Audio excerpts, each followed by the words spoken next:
Netanyahu एक इंसान ही जल्लाद है जो मुसलमानों से मुतल्लिक बहुत नफरत रखता है और इसी वजह से उसने हिंदुस्तान को भी अपना बगल बच्चा बना कर रखा हुआ है। उसके हाथ जो हैं वो मुसलमानों के खून से और छातों से भरे हुए हैं।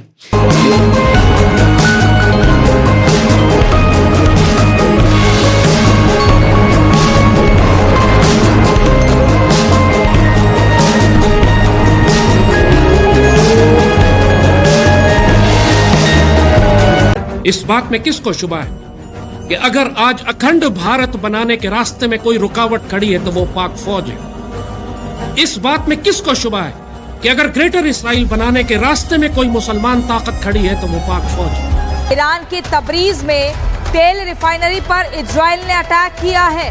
इजराइल के हमले के बाद धुएं का गुबार भी तस्वीरों में दिखाया। देखिए, यही वो ईरान की तबरीज का तेल रिफाइनरी है जहां पर इजराइल ने टारगेटेड अटैक किया है। अमेरिका को अगर देखा जाए तो सब जानते ही हैं कि अमेरिका का रुख जो है या अमेरिका की हमदर्दियां जो है वो इजराइल के साथ हैं और इस वक्त यकीनन भारत एक मुश्किल में होगा क्योंकि एक तरफ ईरान है और दूसरी तरफ इजराइल है और दोनों के साथ ही भारत के टर्म्स जो हैं वो काफी हद तक बेहतर ही चला करते हैं। और मगर यह भी हकीकत है कि इस कौम ने हमारी बात सुनकर नहीं दी।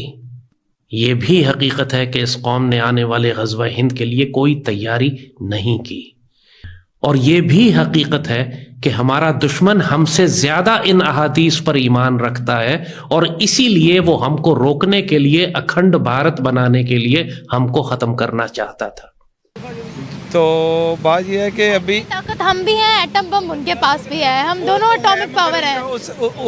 उस लेवल का नहीं है, उसकी पावर और इसकी पावर में जो है ना वो बम भी होता है बम भी होता है, फटेगा तो वो भी उतनी पावर से फटेगा। लॉस जो है ना इंसानों का होना है, ठीक है, वो जो बटन दबाने वाला ना उसका होना है ना, इधर हुक्मरानों का होना है, सब ने भाग जाना है, ठीक है, और लॉसेस तो हम जैसे आप जैसे लोगों को ही होना है। तो जो गजवा हिंद का नारे मारने वाले हमारे लाल टोपी वाले चाचा का डर, उनके मन में इतनी खौफ बन गया है इजराइल का जो अटैक हो गया इराक के ऊपर, उसके बाद से उनको ये लग रहा है भाई भारत का ऑपरेशन सिंदूर का जो 2.0 फिर ना शुरू कर दे और उनको तैयारी करने के लिए कितना समय चाहिए और कैसे कैसे तैयारी करना है उनकी पाकिस्तानियों को, ये जरा समझा रहे हैं वो। देखिए, अब जो तुम्हें वक्त दिया जा रहा है, आने वाली जंग की तैयारी करो।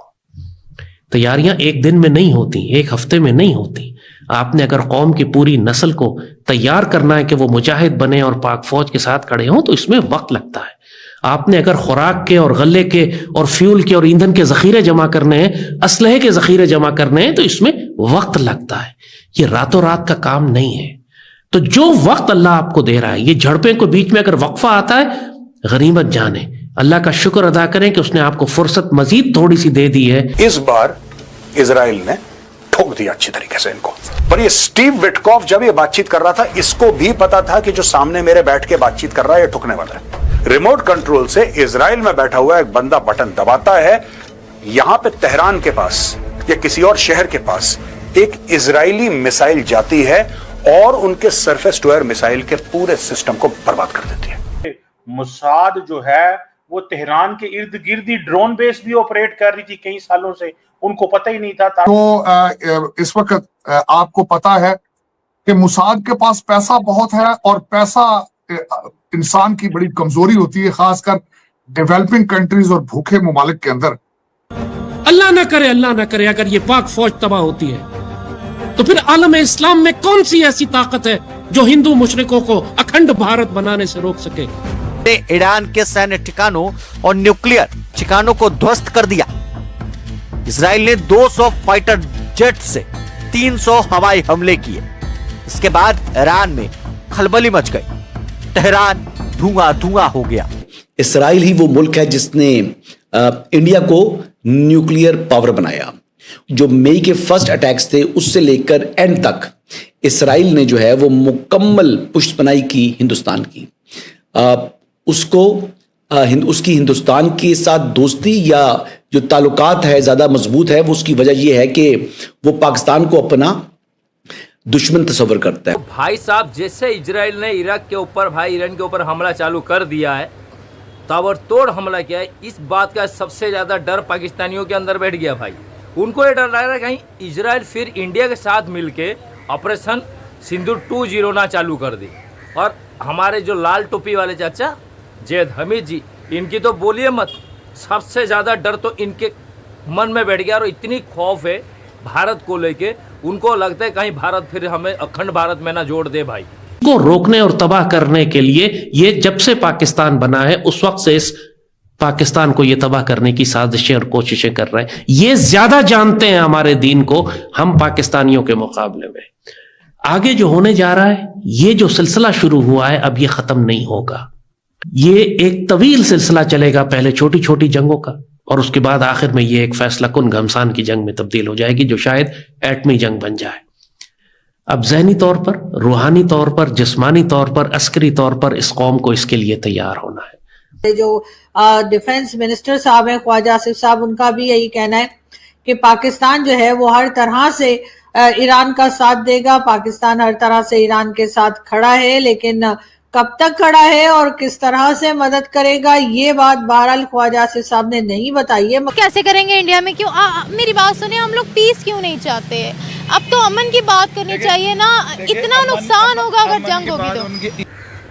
मेरा तो पर्सनली रिक्वेस्ट है लाल टोपी वाले चाचा से, अपने जैद हमीदी से, जितने आप लोग गजवा हिंद के पाठ पढ़ा रहे हो अपने बच्चों को, देश के बच्चों को, उससे अच्छा होता कहीं स्कूल कॉलेज में थोड़ा पढ़ाई लिखाई पे अगर ध्यान दे दिए होते और अपने बच्चों को समझाया होते तो आज ये जो हालत है पाकिस्तान का ऐसा ना होता। कम से कम थोड़ी अच्छे स्टैंडर्ड पे तो रहते। और यहूद का सबसे बड़ा जो चमचा है खित्ते के अंदर, हमारे खित्ते के अंदर, वो इंडिया है। अब ये देखना ये है कि इंडिया इस मामले में जो है वो किस हद तक आगे बढ़ता है। और हमारे लिए भी एक बात सोचने की है कि अगर आज ईरान के ऊपर हमला हो चुका है तो कल क्या पाकिस्तान के ख़िलाफ़ भी कोई इस किस्म की छेड़खानी बराह रास्त इसराइल करता है, या इंडिया के साथ मिलकर, जिस तरह पहले उसने किया था, इंडिया के साथ मिलकर करता है, या दोनों तरफ से पाकिस्तान के साथ कोई इस किस्म की छेड़खानी बैक वक्त जो है वो कर सकते हैं।